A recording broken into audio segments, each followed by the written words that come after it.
नमस्कार दोस्तों, क्राइम तक में आप सबका स्वागत है। मैं हूं सुप्रतिम बैनर्जी। तारीख है 7 अक्टूबर 2025 और जगह है कर्नाटक का कोप्पल शहर। कोप्पल एक डिस्ट्रिक्ट हेडक्वार्टर भी है और ये बेंगलुरु से तकरीबन 300 किलोमीटर दूर है। और इसी 7 अक्टूबर 2025 की रात का ये वाकया है। तभी तकरीबन 2:45 हो रहे थे, यानी 2:45 बज रहे थे रात के। और कोप्पल ज़िले में गंगावती एक टाउन है। इस टाउन में ट्रैफिक पुलिस में तैनात एक लेडी सब इंस्पेक्टर जिनका नाम है शारदम्मा धोधाने, ये जो है अपने इलाके में, अपने एरिया में राउंड पर थी। अपने इलाके में जो भी ट्रैफिक पुलिस के आउटपोस्ट्स होते हैं, जहाँ पर पुलिस नाके लगाती है, वहाँ पर कौन सा पुलिस वाला तैनात है, क्या कोई संदिग्ध आदमी कहीं से गुजर रहा है, क्या किसी को पकड़ा गया है, ये सारी चीज़ों को देखना इनका काम था और ये अपनी ड्यूटी कर रही थी। लेकिन इसी बीच पुलिस कंट्रोल रूम से इनके पास कॉल आया और कॉल करने वाले पुलिस ऑफिसर ने ये बताया कि अभी अभी हमें एक कॉल रिसीव हुई है जिसमें एक शख्स की एक्सीडेंट में बहुत गंभीर रूप से घायल होने की खबर है। शारदम्मा जो पुलिस इंस्पेक्टर है, उन्होंने पूछा कि भाई ये आदमी कौन है, एक्सीडेंट किस जगह पर हुआ है। तो बताया गया कि ये एक्सीडेंट जो है वो हुलीगी एक गांव है इसी इलाके में, उसी के रास्ते पर ये एक्सीडेंट हुआ है। और एक टू व्हीलर है जिसमें ये शख्स सवार होकर कहीं जा रहा था और एक टाटा इंडिका कार ने उसे बहुत बुरी तरह से हिट किया है।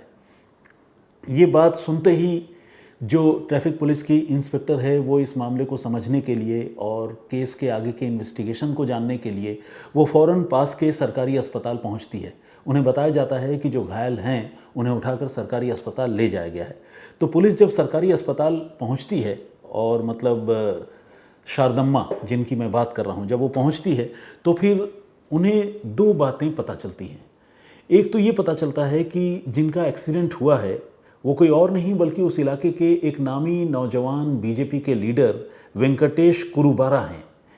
और दुखद बात यह है कि एक्सीडेंट में उनकी मौत हो चुकी है, अब वो जीवित नहीं है। अस्पताल लाए जाने पर डॉक्टरों ने उन्हें ब्रॉट डेड करार दिया है। अब ये एक्सीडेंट का मामला है तो जाहिर है इसकी तफ्तीश भी होनी है। पुलिस को ये भी पता करना है कि जिस गाड़ी ने हिट किया उस गाड़ी के लोग कहाँ पर हैं, कहीं ऐसा तो नहीं कि जानबूझकर टक्कर मारी गई। तमाम चीज़ों के बारे में अभी पुलिस को पता करना है, लेकिन अभी बहुत इनिशियल स्टेज है क्योंकि रात का वक्त है, अफरा तफरी है, अभी अभी मौत की खबर आई है। तो अभी पुलिस का इन्वेस्टिगेशन जाहिर सी बात है इतना आगे नहीं बढ़ पाया है क्योंकि थोड़ा इंतज़ार तो करना ही होता है सारी चीज़ों को सेटल होने के लिए। इस बीच जब वो हॉस्पिटल में मौजूद होकर टाटा इंडिका कार के बारे में जानकारी जुटा रही होती है, उस टू व्हीलर के बारे में पता कर रही होती है, एग्जैक्ट एक्सीडेंट के स्पॉट के बारे में पूछ रही होती है, तब तक एक बदहवास नौजवान उस हॉस्पिटल में आता है, उस इमरजेंसी में दाखिल होता है। और नौजवान बिल्कुल परेशान है, घबराया हुआ है, पसीने पसीने है और वो बताता है कि वेंकटेश कुरुबारा के साथ जो कुछ हुआ वो बहुत बुरा हुआ, वो एक्सीडेंट नहीं था बल्कि उनका मर्डर किया गया है। अब ये बात जब पुलिस इंस्पेक्टर शारदम्मा सुनती है तो उन्हें भी हैरानी होती है। उन्हें लगता है भाई ये कैसे, अब तक तो एक्सीडेंट ही बताया जा रहा था, ये भी बताया जा रहा था कि टाटा इंडिका कार ने टक्कर मारी है, अब ये नौजवान उसे मर्डर कैसे बता रहा है। पुलिस की जो ऑफिसर है वो प्रज्वल नाम के इस नौजवान से पूछती है कि भाई तुम हो कौन और तुम कैसे इसे मर्डर का मामला बता रहे हो, क्योंकि इसे तो सारे लोग एक्सीडेंट बता रहे हैं। तो उन्होंने कहा कि मैं वो लड़का हूँ जो वेंकटेश कुरुबारा के साथ बाइक में बैठा हुआ था, मैं बाइक में पीछे था, वेंकटेश गाड़ी चला रहे थे, बाइक चला रहे थे और इसी बीच ये घटना हुई। तो पुलिस ने प्रज्वल से पूछा इस लड़के से कि क्या घटना हुई, क्या देखा तुमने। उसने कहा कि इंडिका कार में कम से कम 5 से 6 लोग वहाँ पर आए थे और इन लोगों ने जो है वेंकटेश कुरुबारा के ऊपर गोलियाँ चलाई, फायरिंग की और इस तरह से उनकी इन लोगों ने हत्या कर दी। और इसे एक्सीडेंट का रूप उन्होंने देने की कोशिश की। बाइक तो ऑब्वियसली नीचे गिर गई सड़क से और उसके बाद वो कार भी कुछ दूर पर छोड़कर वहाँ से फरार हो गए। अब ये बात जब पुलिस के ऑफिसर्स ने, लेडी ऑफिसर्स ने सुनी तो उन्हें बड़ी हैरानी हुई, लेकिन जिस तरह से फुल कमिटमेंट के साथ और कन्विक्शन के साथ प्रज्वल नाम का वो लड़का पूरी कहानी सुना रहा था, तो उस कहानी को पूरी तरह से ठुकराया नहीं जा सकता था, उस पर इनकार नहीं किया जा सकता था। ऐसे भी अगर ये मामला कत्ल का है और गोली लगी है तो जाहिर है वो आने वाले वक्त में जब पोस्टमार्टम होगा तो भी बात क्लियर हो जाएगी। पुलिस के ऑफिसर्स ने ये सोचा, ये उन्होंने तय किया कि अब आने वाले वक्त में पोस्टमार्टम रिपोर्ट का भी वो इंतज़ार करेंगे और ये देखेंगे कि इस घटना के पीछे क्या वाकई एक्सीडेंट ही रीज़न है या कुछ और है। अब रात गुजर चुकी थी और शारदम्मा दोधन्ने, जिनके बारे में मैंने आपको बताया, उनकी ड्यूटी अब पूरी हो चुकी थी, ऑफ हो चुका था। जो उस इलाके के पुलिस इंस्पेक्टर हैं उनका नाम है प्रकाश एल माली। अब वो वापस ड्यूटी पर तैनात हो चुके थे और उनको वेंकटेश कुरुबारा के इस मर्डर केस की जांच करनी थी। चूंकि मौत जो है एक बीजेपी के लीडर की हुई थी, तो लीडर की मौत का मामला आम लोगों की मौत के मामले से थोड़ा हटकर होता है, क्योंकि अक्सर इस तरह के मामलों में राजनीति शुरू हो जाती है। तो ये जो माली हैं पुलिस इंस्पेक्टर, उनको उनके कलीग और तमाम लोग ये बताने लगे कि ये मामला बड़ा तेज़ी से आगे बढ़ रहा है, फ़ौरन इस मामले को इन्वेस्टिगेट करके सच पता करो और गुनहगारों को पकड़ो, कहीं ऐसा न हो कि तुम्हें सस्पेंड ही होना पड़ जाए। तो जो पुलिस इंस्पेक्टर हैं मिस्टर माली, प्रकाश एल माली, वो थोड़े प्रेशर में भी थे और उन्हें समझ में नहीं आ रहा था कि अब इस मामले की जांच कैसे आगे बढ़ाएं और कैसे गुनहगारों के बारे में पता लगाएं। हालांकि वो प्रज्वल के बारे में जो है लगातार पूछताछ कर रहे थे, प्रज्वल से भी पूछताछ कर रहे थे और प्रज्वल के बारे में भी जानकारी जुटा रहे थे। इस बीच जो वेंकटेश कुरुबारा हैं उनके घर के लोगों से पुलिस की बातचीत हुई, तो खासकर वेंकटेश के पिता से पुलिस की बातचीत हुई। और इस बीच जब छानबीन चल रही थी, पिता से बातचीत हो रही थी, तो पुलिस को ये पता चला कि वेंकटेश को कुछ लोग लगातार जान से मारने की धमकी दे रहे थे। पुलिस ने पूछा ये लोग कौन थे और वेंकटेश से इन धमकी देने वाले लोगों की क्या दुश्मनी थी। तो उनके घर के लोगों ने ये बताया कि जो आदमी लगातार वेंकटेश को डरा रहा था, उस आदमी का नाम है रवि बासवराज, और रवि बासवराज के साथ कुछ और लोग थे जो लगातार वेंकटेश को जान से मारने की धमकी दे रहे थे, बता रहे थे। तो अब पुलिस को इस कत्ल के मामले में एक लीड मिल चुकी थी और पुलिस के लिए तफ्तीश को एक दिशा जिसे कहते हैं वो पुलिस को पता चल चुकी थी। अब पुलिस ने रवि बासवराज की तलाश शुरू की और जब तलाश शुरू की तो एक एक करके 4 लोगों ने पुलिस थाने में आने वाले 24 घंटों के अंदर सरेंडर कर दिया। और 4 लोगों के सरेंडर करने के बाद मामला काफ़ी हद तक क्लियर हो गया, क्योंकि ये सरेंडर करने वाले लोग ये क्लेम कर रहे थे कि हाँ उन्होंने ही जो है वेंकटेश कुरुबारा को मारा है। तो बाकी जो इस मामले में शामिल और लोग थे इस मर्डर केस में, पुलिस ने जब उनके बारे में जानकारी जुटाई तो उनकी लोकेशन पुलिस को मिली और एक एक करके पुलिस ने उन्हें भी गिरफ्तार कर लिया। तो इसी तरह देखा जाए तो चंद घंटों के अंदर वेंकटेश कुरुबारा के कत्ल के मामले में पुलिस ने कुल 8 लोगों को अरेस्ट किया और इन 8 लोगों में रवि बासवराज नाम का वो आदमी भी था। इसके अलावा मैं नाम भी आपको जल्दी से बताता हूँ। विजय मलिहारी, धनराज भीमा, सलीम, गंगाधर गावली, कार्तिक, दादा पीर, मोहम्मद अल्ताफ़ और चित्रा नाम की एक महिला थी और मल्लिकार्जुन और शराना नाम के कुछ लोगों की भूमिका भी सामने आई थी। तो इस तरह से 8 लोगों को पुलिस ने अरेस्ट किया था और देखा जाए इतने सारे नामों को देखने और पढ़ने से ऐसा लग रहा है कि एक बड़ा गैंग वेंकटेश कुरुबारा के पीछे पड़ा हुआ था और उनकी हत्या करना चाहता था। अब मुलजिम जो है वो गिरफ्त में आ चुके थे, कत्ल की बात वो खुद कबूल रहे थे, लाश सामने पड़ी थी जिसकी पोस्टमार्टम हो चुकी थी, रिपोर्ट आनी बाकी थी। पुलिस को अब ये पता करना था कि वेंकटेश के कत्ल का मोटिव क्या है। तो पुलिस ने जब तफ्तीश आगे बढ़ाई और बासवराज से और बाकी मुलजिमों से पूछताछ की तो पता चला कि रवि बासवराज जो है वो वेंकटेश कुरुबारा से दुश्मनी रखता था और दुश्मनी की वजह ये थी कि कुछ समय पहले मारुति नाम के एक नौजवान का इसी रवि बासवराज ने कत्ल कर दिया था और वो कत्ल जो है एक पुरानी दुश्मनी के मामले में उसने किया था और मारुति इस वेंकटेश कुरुबारा का दोस्त था, जानने वाला था। वेंकटेश उस कत्ल के मामले का चश्मदीद था, उसने ये देखा था। तो उसने न सिर्फ बासवराज को कत्ल के उस मामले में गिरफ्तार करवाया था, बल्कि वो कत्ल के उस मामले में, मारुति के कत्ल के मामले में एक आई विटनेस था, चश्मदीद गवाह भी था। और वो जो विटनेस था वो विटनेस जो है प्रोसिक्यूशन की तरफ से था, यानी जो सरकार भी मुकदमा चला रही थी कत्ल के मामले में रवि बासवराज के ऊपर, उसमें सरकारी वकील के साथ वो विटनेस था और कोर्ट में उसकी गवाही होनी थी। अब जो रवि बासवराज है, जो मारुति के मर्डर का मुलजिम था, वो लगातार वेंकटेश को धमकियां दे रहा था और ये कह रहा था कि तुम जो है इस मामले से पीछे हट जाओ और बिल्कुल मेरे खिलाफ कोर्ट में गवाही मत देना। वेंकटेश जो है, चूंकि अपने दोस्त का मामला था और एक कमिटेड लीडर था, तो उसे ऐसा लगता था कि ऐसा नहीं हो सकता कि किसी का कत्ल होते हुए मैं देखूं और मैं उस मामले में चुप रह जाऊं, मैं तो गवाही दूंगा। तो जितनी बार रवि बासवराज वेंकटेश को डराया करता था, वेंकटेश जो है हर बार ये कहता था कि नहीं, तुम चाहे जितना भी मुझे धमका लो, मैं इस मामले में गवाही देकर ही रहूँगा।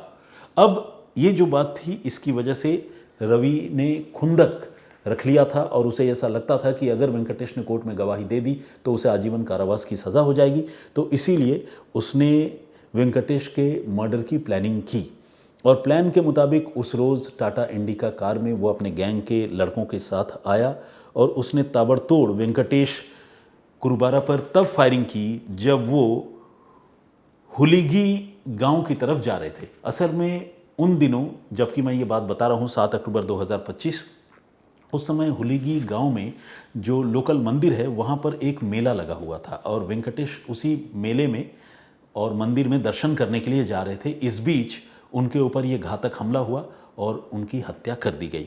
तो अब पुलिस कातिलों को भी पकड़ चुकी थी और जो मोटिव है इस मामले का वो भी क्लियर हो चुका था। पुलिस अब एक एक करके इस मामले में सबूत जुटा रही थी ताकि गुनहगारों को सज़ा वो दिला सके, क्योंकि कातिल बेशक सरेंडर करे, पुलिस बेशक उन्हें गिरफ्तार कर ले, जब तक पुलिस के पास एविडेंस नहीं होंगे तो सारे के सारे कातिल कोर्ट में जाकर मुकर जाएंगे कि नहीं जी, हमने तो ऐसा कुछ किया ही नहीं है, पुलिस ने हमें डरा धमका कर बयान दिया।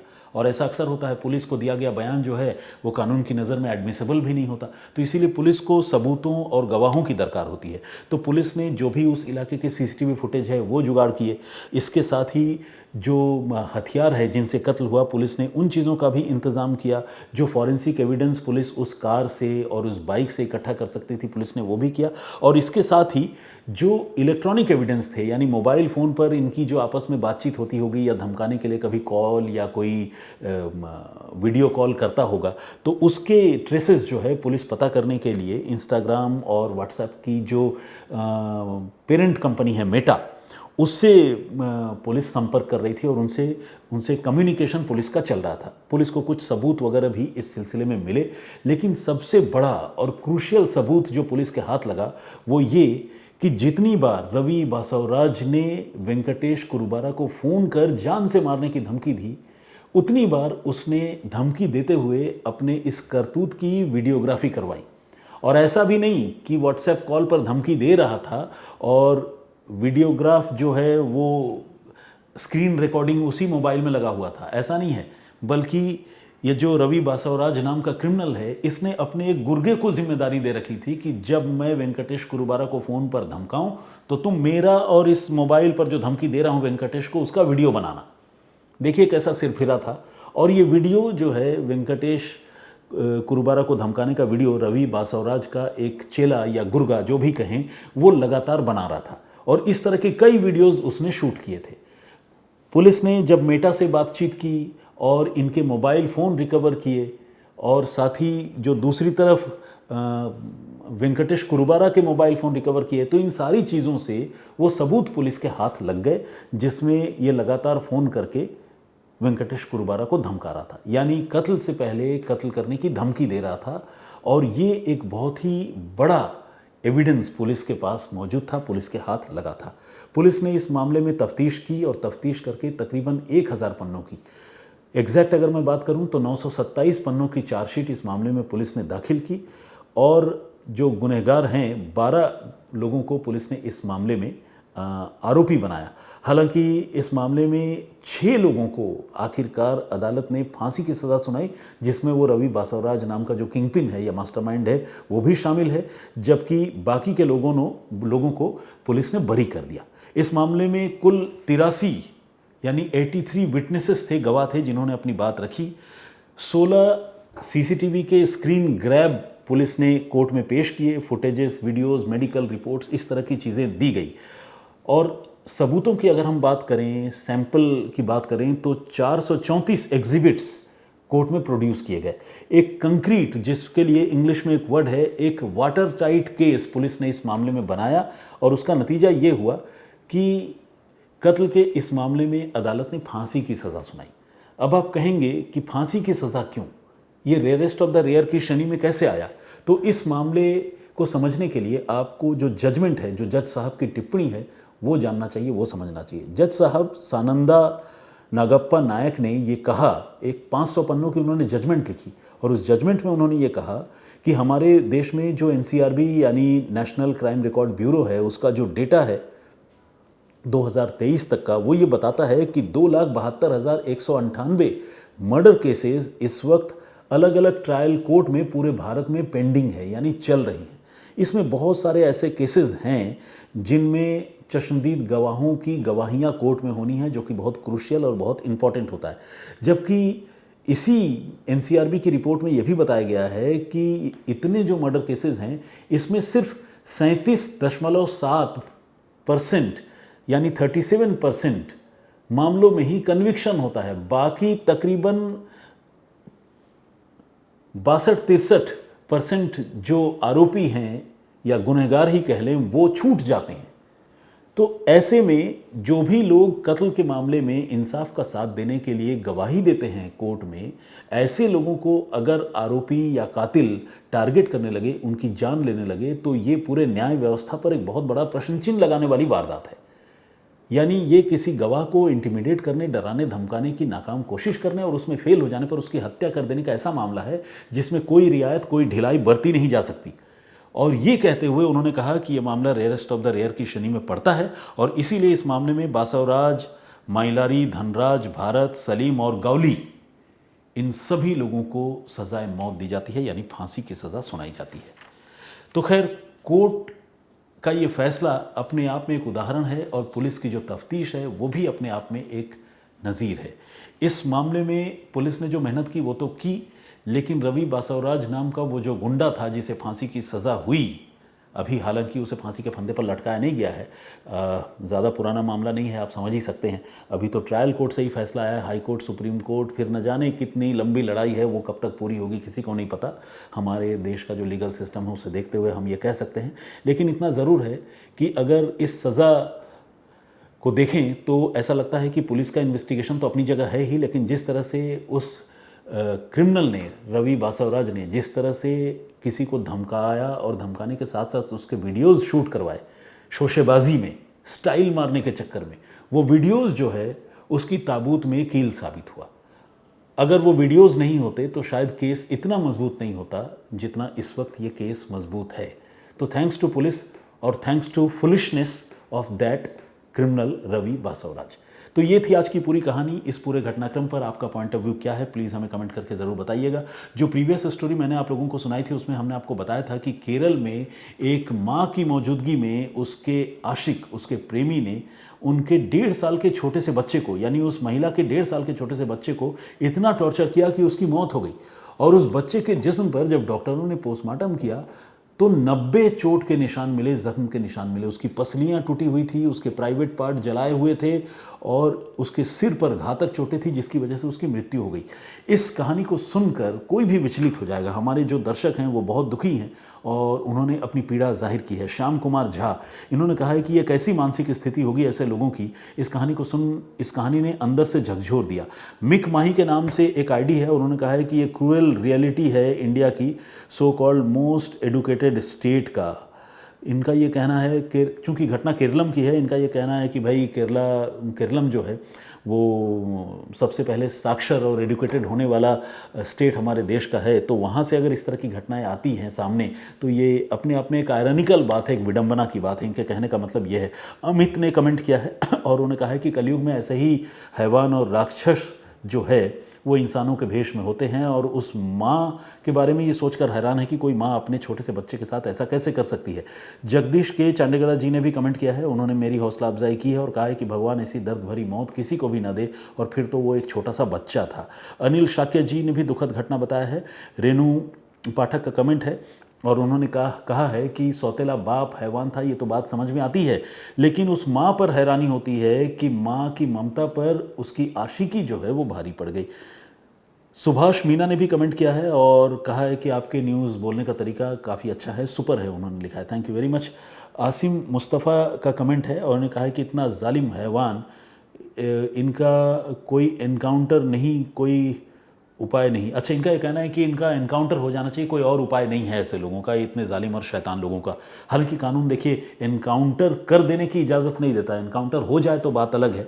याशी छोटन ने भी कमेंट किया है, इनका ये कहना है कि इस कहानी को सुनकर उन्हें बहुत दुख हुआ। DV1234 वर्मा के नाम से आईडी है और उन्होंने ये लिखा है, ये एक महिला है, उन्होंने लिखा है कि मैं स्वयं एक माँ हूँ और एक बच्चे का दर्द सुनकर ही मेरा दिल टूट जाता है, मैं दुखी हो जाती हूँ। और ये कैसी मानसिकता है जिसने अपने बेटे की इस बर्बर तरीके से हत्या करवा दी या कर दी। प्रकाश नायक ने भी कमेंट किया है, उन्होंने कहा कि human being becoming so cruel, कुछ इस तरह से इन्होंने लिखा। कहने का मतलब ये है कि इंसान जो है बहुत ही बर्बर और जालिम होते जा रहे हैं, इन्होंने ये भी कहा है।